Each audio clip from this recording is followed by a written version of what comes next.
Every company struggles with implementing great ideas, resulting in failing to bring ideas to fruition. Let's make that process simple in 3 easy steps: evaluate, energize, and execute. Evaluating the idea helps you focus on the why this idea needs to be implemented.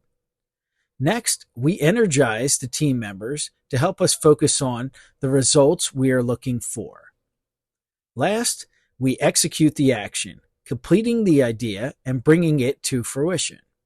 And that is the implementer's workflow towards success.